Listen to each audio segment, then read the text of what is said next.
Everyone watching live on YouTube. I am Craig Hewitt from Castos, along with Jake Jorgovan from Content Allies. Jake, how you doing? Doing well. Thanks for having me on here, Craig.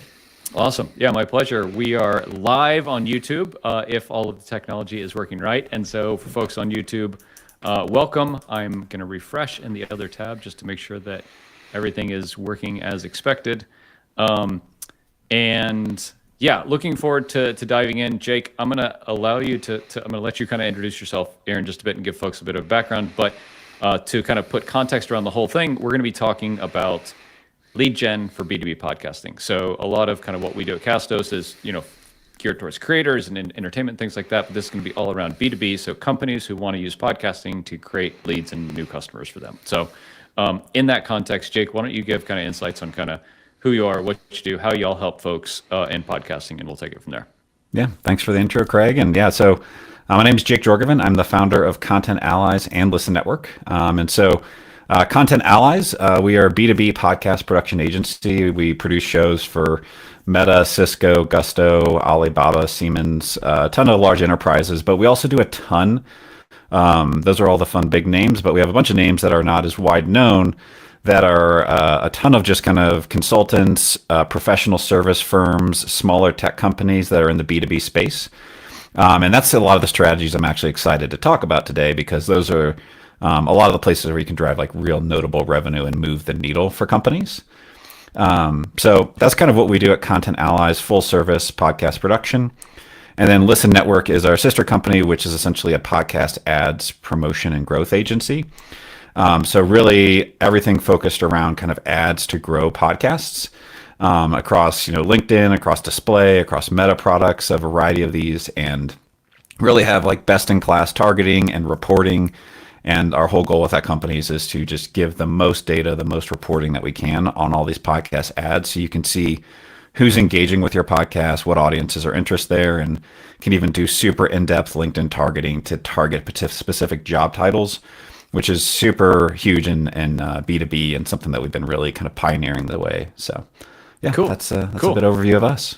Yeah, awesome. So we'll definitely touch on the ads a little bit later, because I want to talk about monetization maybe as we get kind of into it. But I think to start with, like, I'd love to get your perspective, because we work with clients who are kind of look in B2B. We do podcasting. We're a B2B podcasting play. But I think first of all, like, I think the question a lot of folks have is like, is this for me, right? Like, is podcasting the right thing for me to do? I have limited time and budget and energy and mental space. Like, who should choose to do a podcast, and kind of what is that best customer to get the outcome they're looking for look like? Yeah. So where I'll shift this conversation, I think there's like a tipping point.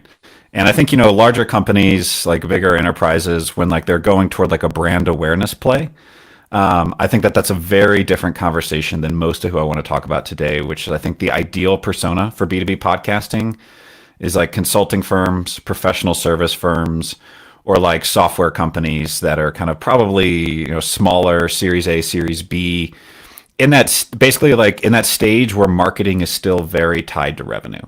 Like that is where, like, that is the area that I love to focus on, where I think they make the most impact.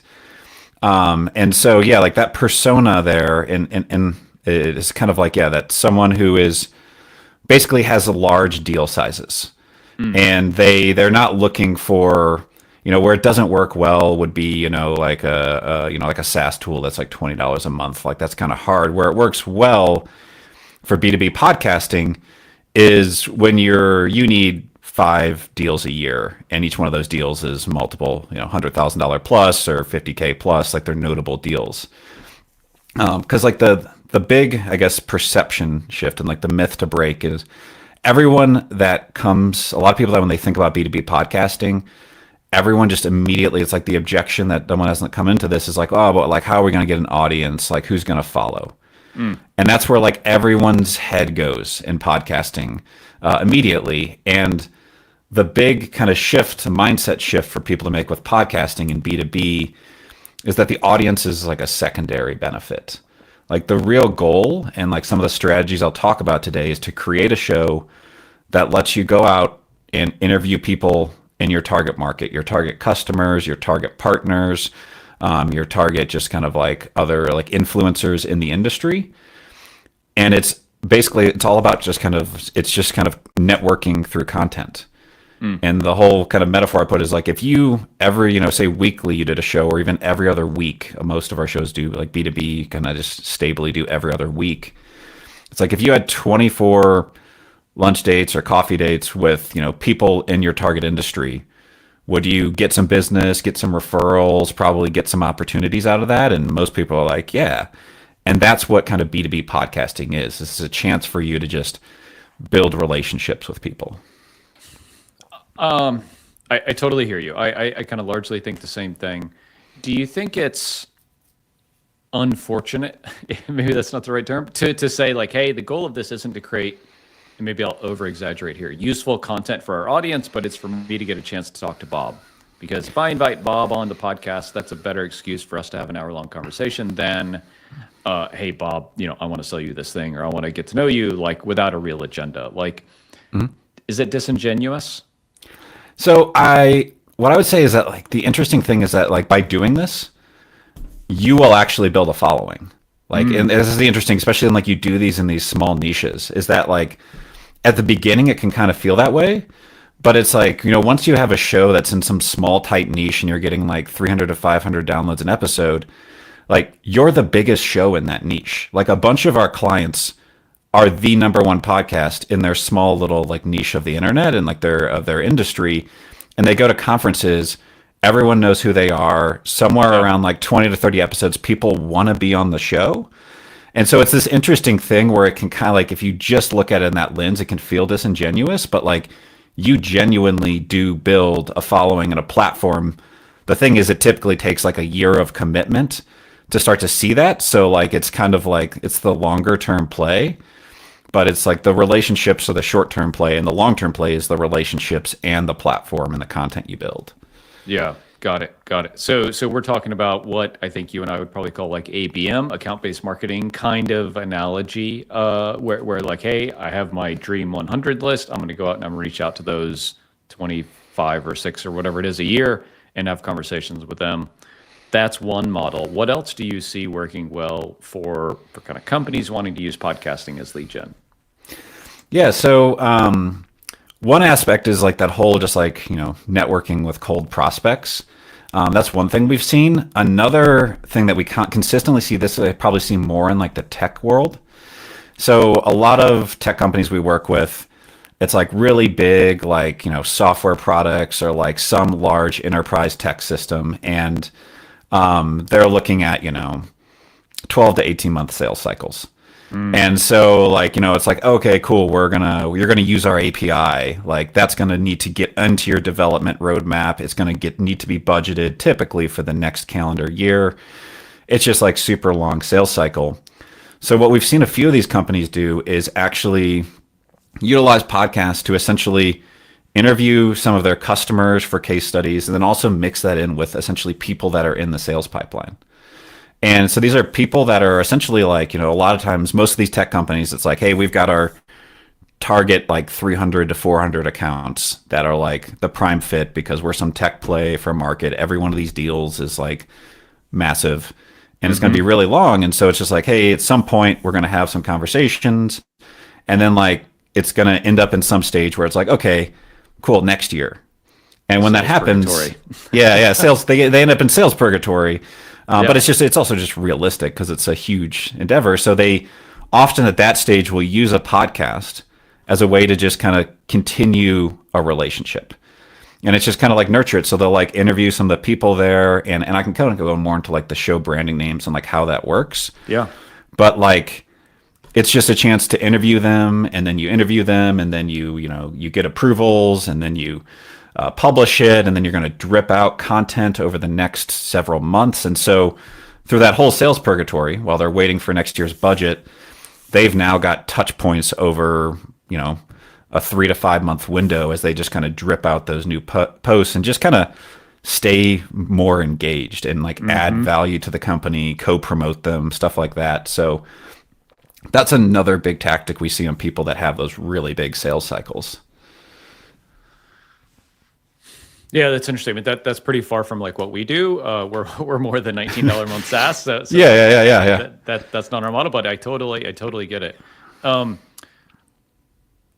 I wanna take a deviation here and talk about branding. I want to come back to the types of formats and stuff, but I think branding is a question that everyone has. Like with our work with clients at Castos Productions, we run into a similar kind of question every time. It's like, okay, I know my market, I know my customer, but I'm worried about the packaging essentially of this. Like, Yep. what's the cover image? What's the name? What's the format going to be? What like talk to me about how you all have kind of gotten over that hump, if you will, with clients, and kind of if you have a formula that typically works.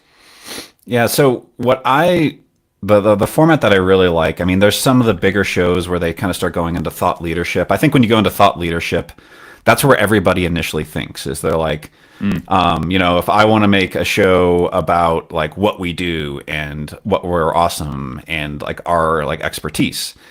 And there are some shows like that. We do have some clients where like they do the pure thought leadership play. And it's like we've got an executive consulting compensation firm and they just, interview each other and kind of put out thought leadership. And that's super valuable for them. But the issue with those kind of shows is no one wants to be a guest on that. None of your target customers or partners, because they're going to be like, no, you guys are the experts in executive compensation. Why would we speak on your show? Like, that's kind of awkward. So, the kind of frame I look at it is always like, it's like, what do you do? And it's more like, who is your persona? So it's like, go a level above your service offering. And it's like, who is your ICP? And like, candidly, it's like, how do you make a show that kind of like ego boosts them? And that's kind of like the easiest frame on this, where it's something that's going to basically like, you got to think about like the perception of this. So like, I'll give you a couple examples. Yeah. We have an M&A professional who works, she's an M&A advisor for the data industry. And so she works with like market research and data companies is like her core niche. And so she created the Data Gurus podcast. She goes out and interviews founders of data companies, market research companies, and just every other week she's doing an interview with someone in the space just to basically meet and know everybody in the space so that she can help facilitate and just like know the whole market. And so again, the show is not about like selling a data company. The show is not about that. The show it's Data Gurus. It's kind of like boosting all of these CEOs where she's giving them a platform to kind of speak and share their story. And so like, again, that's like an example. Another one that's like similar, we have talent acquisition leaders. It's a guy who does consulting for like talent acquisition software tech stacks, creates the Talent Acquisition Leaders podcast and goes out and interviews VPs, directors of talent acquisition. And if you think about either of those shows from like a perspective of someone who gets reached out to be on that show, it's like, yeah, I want to be on the Talent Acquisition Leaders podcast. Like, that's going to be awesome. I'm going to get all this social content. I'm going to get to post on my LinkedIn that I was on the Talent Acquisition Leaders podcast. And so like that kind of brand or play works really, really well, especially for like a networking type show. Because it's ultimately super valuable to the guest. Like, you're giving them content, you're giving them all these things. People want to share it. It's exciting for them as well. Yeah. I mean, that's the model we're doing here, right? Like, this is a live stream, but we have this kind of educational webinar live stream series over the fall here. We're gonna have 6 or 8 folks. You're absolutely one of them, and so it's a pretty easy sell. Hey, Jake, you want to come on? I want to put you on the pedestal to where you're the absolute expert talking about B2B podcasting. We're going to share this with our audience, put it on our platform, and you're like, yeah, sounds great. So I agree. It's a super easy sell. The thing I like about kind of all of this is it's also really efficient, right? For you and I as founders and CEOs, like, I'll hop on here, we do a little bit of prep over email, we get on, we talk for an hour, and it's weeks of social content. It's on our YouTube channel, it's on the blog, it's on the website, it's on the podcasting apps. It's tough for us to create thought leadership content like this in this volume with this little amount of effort. Like that's one of the biggest selling points for me. Yeah, exactly. It's like especially when you pull in any sort of production team to help on that. Yeah, it's just like it really is. It's just having the conversations, and then like your teams can do everything else, or your agencies can do everything else, and like that's what's super valuable. Is it really is. It's like yeah, the time you block is for the conversations, and everything else can be pretty well, handled by others and can build up a really incredible platform. It's like both of those individuals I mentioned, like they pretty much just show up for the interviews, and both of them are getting invited to speak at conferences. They're like they're like the people in their field, and like they don't have to do much else, and that's like the beautiful part of it. So Yeah, yeah. I want to take a tangent from we have a plan, but I'm taking a deviation here. go for it. I want to talk about podcasting versus probably the other channel that people would think about in this vein is LinkedIn. I did a whole series on LinkedIn on my podcast because it's the big thing these days, and a lot of folks are active on LinkedIn and stuff. To me, LinkedIn seems really accessible, right? Anybody can go in there, plop a bunch of stuff in ChatGPT, get a bunch of content out there like that. Podcasting video, especially a lot harder, a lot bigger kind of lift to get out there. I guess the question is, how do you think about if you're talking to a customer, they're like, I want to do content, I want to be present for thought leadership. Their choices kind of are LinkedIn or podcasting, I think. How do you help folks think about that? Because it's tough to do both really well. Yeah, so like my take on it is, so what I love about I guess I know I'm somewhat biased toward the podcasting, but like what I like about the podcasting is by cutting up snippets like this and putting video clips like this onto LinkedIn, it's human content without you having to do the effort. What I don't see work well on LinkedIn is people outsourcing their LinkedIn, like, individual content creation. Like I've tried it. We even tried to run it as a service years ago. Like it just doesn't work well to ghostwrite LinkedIn, in my opinion. I've seen some people that have kind of done it well, but like most of the time where I see that work well is when someone's maybe ghostwriting the posts around repurposed media content or repurposed podcasts or video content. But like the stuff that I see work really well on LinkedIn is like, I just opened my LinkedIn right before this, and it's like, it's a guy actually I used to work with, and he's got a post, kind of like a selfie of himself out at a conference, and it's like him talking about his journey. Like to me, it's like the people know so much of marketing stuff is getting like automated.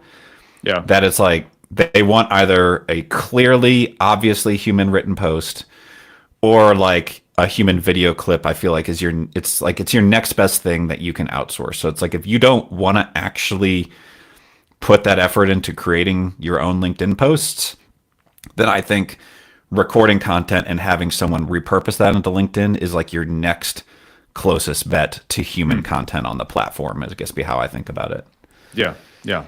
Do most of your clients do that, like repurpose their podcast content into short clips and stuff on LinkedIn? Yeah. So a lot of a ton of that is like repurposing the guests clips and sharing those out and tagging the guests, which is huge for just promotion too, because then they repost it and their company will repost it, and that gets a lot of leverage.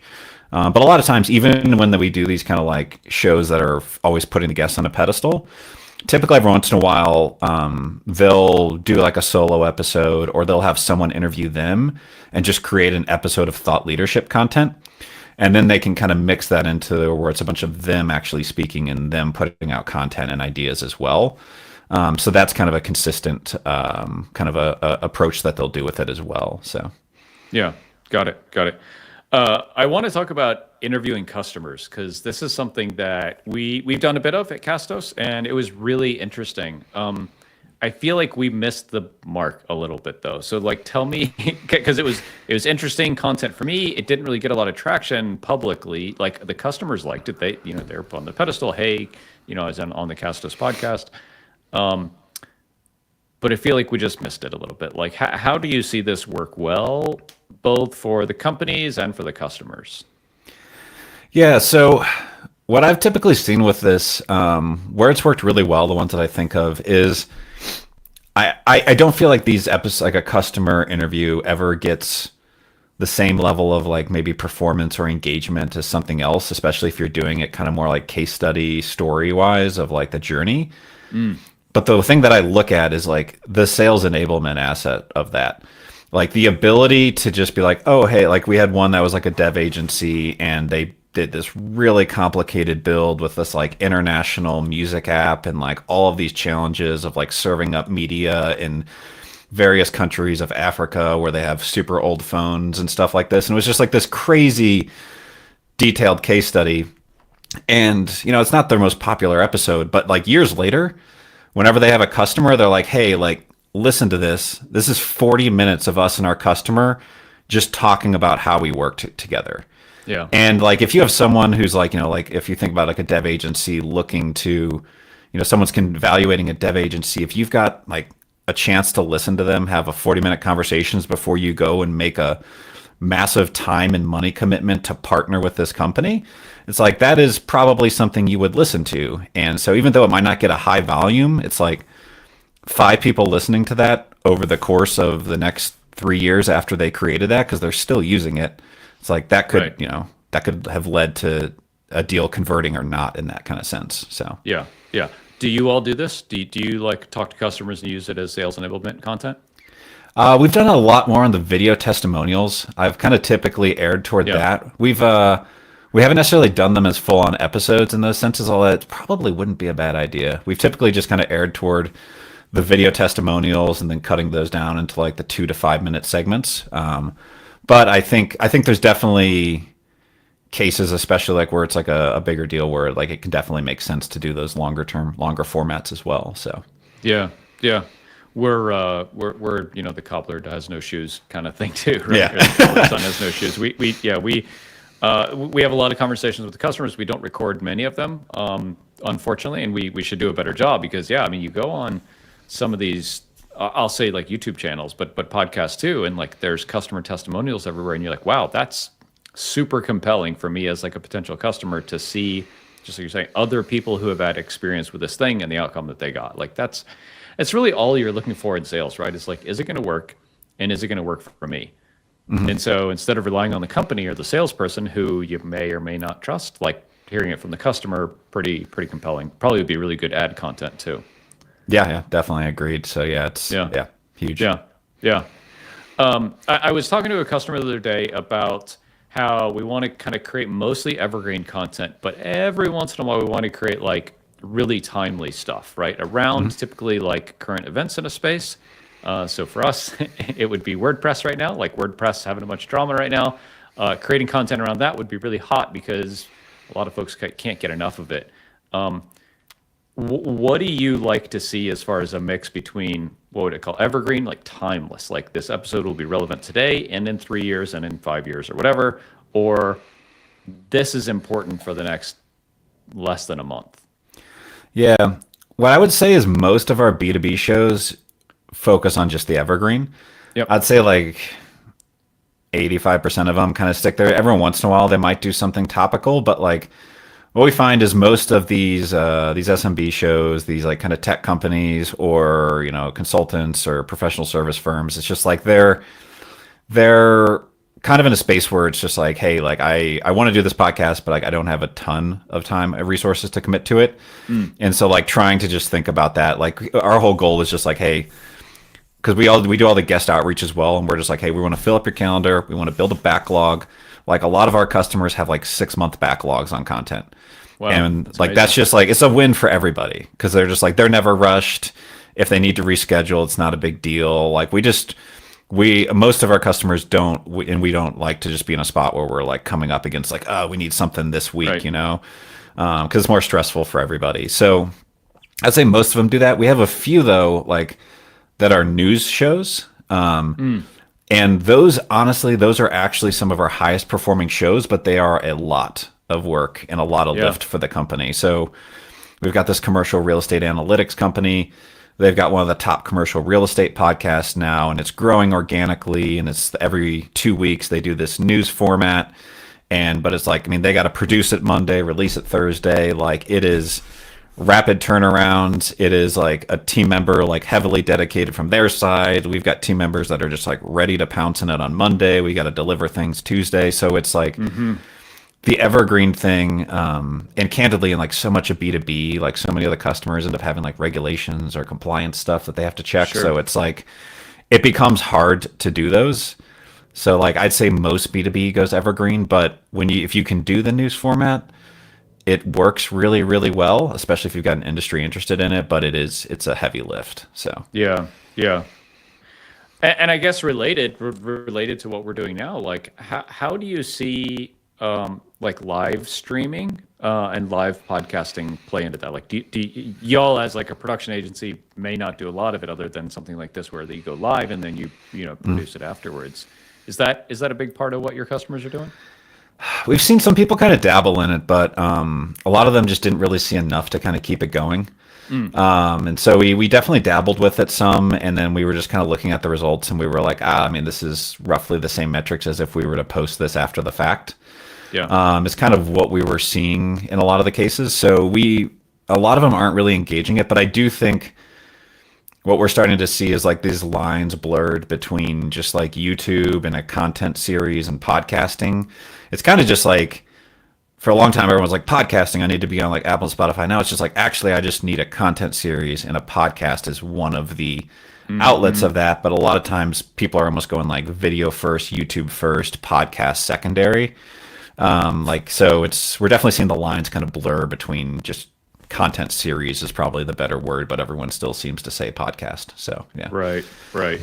I do want to kind of throw out a cautionary tale there because we have similar conversations, right? People are like, "Hey, I want to have a podcast, but it's like a video podcast on YouTube, or a video. I want a YouTube channel," and those two are not the same things. And we're really quite opinionated with clients about this. Is like, if you want to have a video podcast, and you'll have video on YouTube, and it'll be long form like this, and it'll be a conversation, largely unedited, right? Like you're not going to have a bunch of B-roll and explosions, and all this kind of stuff. Yeah. Like that's a video podcast. I agree. Optimizing that for YouTube may be fine.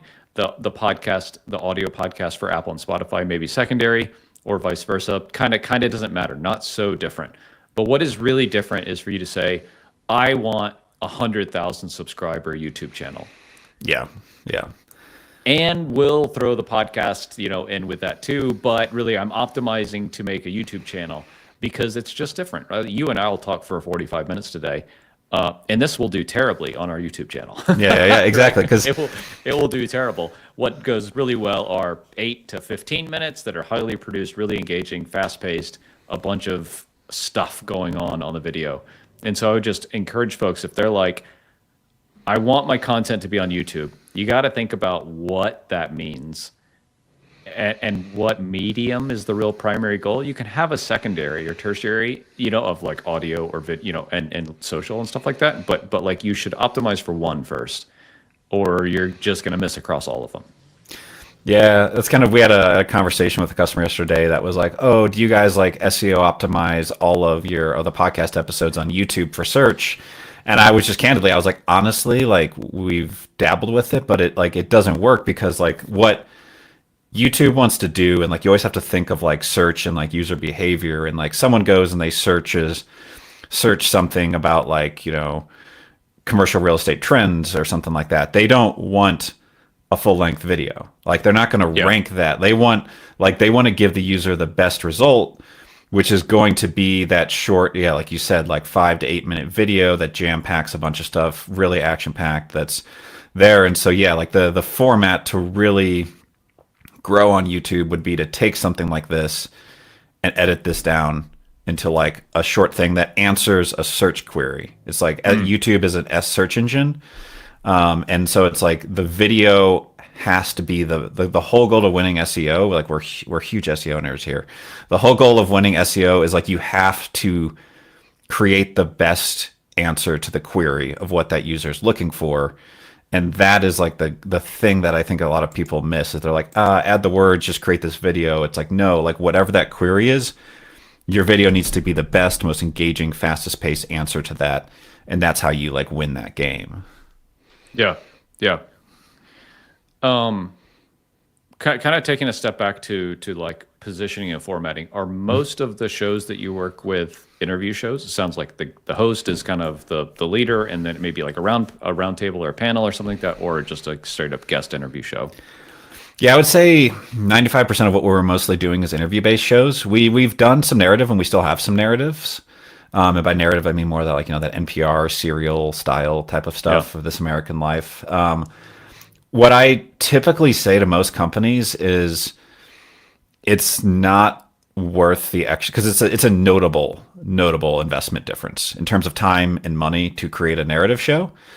And for B2B, for most of the time, I'm like, unless your goal is to be like the Rolls Royce of your industry, and like that's like your brand awareness and brand positioning play, it's probably not worth it from an ROI standpoint. So the only narratives we've done have been essentially very large, enterprises that were like, no, we are the Rolls Royce. That is like our brand. Everything we do is best, top of the line. Like that's where I've seen people do it, and it's fun to do, and it's interesting to do well. But most people, it's like it's like all that extra fluff doesn't help. Like most of the time, what people want is just like you get two insanely high level peoples in a tight, narrow niche talking to each other about what's going on in the industry. That's value in itself. Like all the other editorial and like storytelling and sound effects like doesn't really add value. And candidly, like also people don't listen to B2B podcasts for fun most of the time. Like they're listening to it because they're like, I want to get some actionable stuff out of here. And so if you're like doing all these segues and these things, it's kind of like sometimes it's just like a good conversation with a good host that's edited down and has clear takeaways. Like there's a lot of formats to like how to make a good takeaways from an interview, but like that to me is faster paced, it's more action packed, and like that's what people want out of a B2B show. I want to pull on that thread of like takeaways and to continue the format discussion a little bit. One thing that I've seen recently, and I think someone who does it really well, is Jay Klaus. So Jay is kind of a little more in the creator space, but talks about like podcasting and YouTube, and so I think is a good inspiration for a lot of us who want to make kind of slightly better content, but not go kind of full NPR mode. Because I mean, you understated it. I think it's like 10 times harder to create a narrative podcast than an interview. So folks, don't let Jake fool you. Like it's really hard, and totally not worth it. I think like it as far as ROI, but I do think we can look at folks in the creator space to say, ooh, like that's a little sexier. Like that's just like a little better. How can I 80-20 maybe my input to make the output like that a little bit better? And something that Jay does that, frankly, I'm doing with my show now, I'm trying, and like we're experimenting with our customers, is you do a conversation like this, right? And then you don't just slap something on the front and the back of it and call it a podcast, but you do like a custom intro.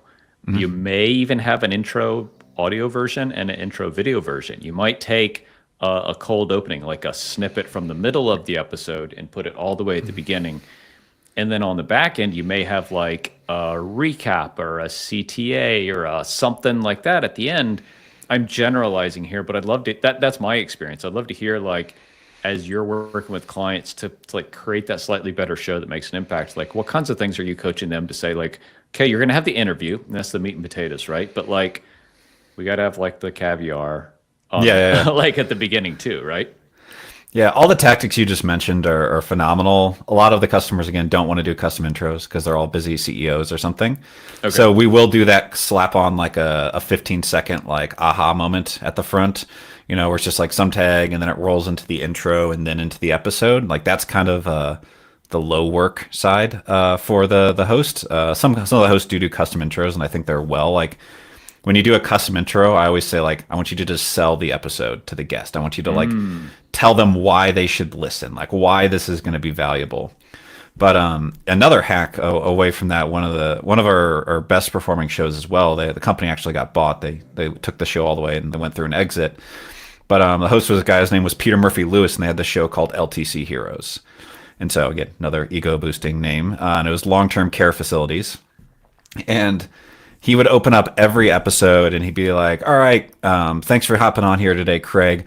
Like today, what actionable insight are you sharing with our audience? And they make basically the guest, and like he would talk with them about this. They have to like make a promise on some actionable thing they're going to share. And then throughout the interview, he like fulfills on that promise. And we've had a lot of people do some variation of this. We have another one right now where essentially every episode they're like, hey, like, what is the problem that we're going to talk about in the industry today? Like, what's the challenge people are facing? And then we're going to explore how to solve that in various ways throughout this interview. And so I think when you start to get to like just like a framework like that, it's not complicated. It's like make a promise like right out of the gate and then fulfill that through the interview. Like that to me, like we see the consumption rates like go up on those. And it becomes like an engaging thing and it's like you're kind of putting rails on that conversation. And so I think it doesn't take any more time from the hosts, and it gives like I think a much better content experience. Yeah, no, I love that. Two things, I guess. One, I in my podcast I do a kind of similar thing where like I'll record a custom intro at the end. So the first question I would ask is not, okay, Jake, tell me about yourself, blah, blah, blah, but like jumping right in, like, hey, what's the biggest problem you're facing today? That's really cool, but it's startling to guests because they expect this, like, okay, we're just going to meander into this. So, yeah. If I were really doing it right, I would do a bit of prep with the guest ahead of time, whether that's like an email or a Loom or something, and say, hey, this is what to expect. I'm going to ask you what your biggest problem is, or I'm going to ask you what problem we're going to solve, whatever you mentioned, right? Like we're going to get to this point by the end of the episode, so you're not putting the guest on the spot, because that might be a bit intimidating. I really like that. Yeah, and most of those, I'd say, most of our shows, they do prep calls. Not all of them, but even then, and what I'll say is from a format wise, most of the B2B shows I would say are 20 to 30 minutes. And so that's what we just find the consumption rate is so much higher when you have those. And if someone starts to go into like 40, 45 minutes, like there's shows and there's places like that where you have a great guest and you just want that depth because it's like someone super high level. But most of the time, those shorter formats are ideal. And so even if you have a 60-minute call, you can kind of, when you're doing your recording block, you can kind of plan that on the front end with them or plan that on the prep call. But it definitely does take some guest prep to pull off a format like that. And we also do kind of guest prep docs where we have just kind of like, hey, here's what to expect. Here's what you need to prepare. Here's kind of the questions and things like that. So we try to just make sure that the guests are fully prepped in situations like that too, because you never just want to spring something like that on someone without a pre-conversation. Right. Cool. I think like last question for me would be like along those lines, someone's listening to this like, cool, I'm interested in getting started. I want to have a thought leadership kind of platform for my brand or for myself as like a founder or CEO or business leader. Like what are kind of some next things they really should consider before they look to get started? I honestly think like the biggest thing is just typically to find the right partner. I just can't say that not even just from like a plug for us, but it's like the right partner should help you strategize. They should help you figure out like kind of the direction of your show. And that's a thing where like we've seen this so much where people are like, oh, well, I just gotta kind of like figure out what we're doing. But it's like, as we said, like the as I mentioned earlier, it's like the mindset of most people and like how to use the show strategically. It's like almost anytime someone comes to us and like they've kind of like half-baked a podcast that they're trying to get started, we're almost just like, and we're just going to throw that out the window and like actually go this direction. And so I would, and candidly too, it's like, I think podcasting is, regardless, like having some sort of production company is just super helpful because like the amount of time you'll spend patching this together if you try to do this with freelancers is just hard because I mean, I'm sure you guys know this as well, but it's like, I mean, you need audio editors, video editors, designers, you need copywriters, you need copy editors, someone to QA and check it all. Like you need someone to publish it. Like it's one of those weird things where it just has so many pieces that I do think like the right partner is the way. And it's, we've seen some people do it in-house, but it's typically, I always look at that and I'm like, I feel like they're spending more doing it in-house or something, trying to have these 100%. Full-time people manage it. So, yeah. 100%. The one thing that I see is it is a bit of an accountability buddy too for a lot of the clients. It is like, hey, I'm working with Jake. Like Jake expects me to show up and like deliver this thing on Monday. And I'm sure y'all are like, hey, Bob, what's going on? Where's the episode for this week? So that's because it's hard, right? Like even if you have this show kind of format well baked and all this stuff, like stuff's going to come up. The guest is going to cancel. You're going to get behind. You're not going to have 6 months of kind of stuff in the can. And life happens, it's the summer, whatever it is. And so I think having an accountability person there in some sort of agency or someone to help you is pretty worthwhile. Agreed. Yeah. Cool. So Jake, like folks want to check you guys out, contentallies.com. Anything else you'd like to share before we kind of wrap up here?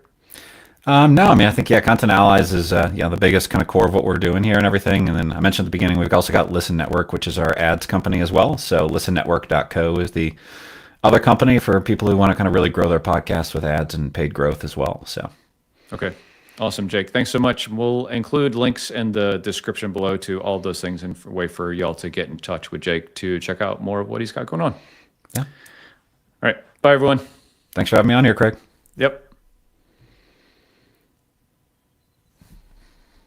Cool, man. Thank you. That's great. You're awesome at it. So. Yeah.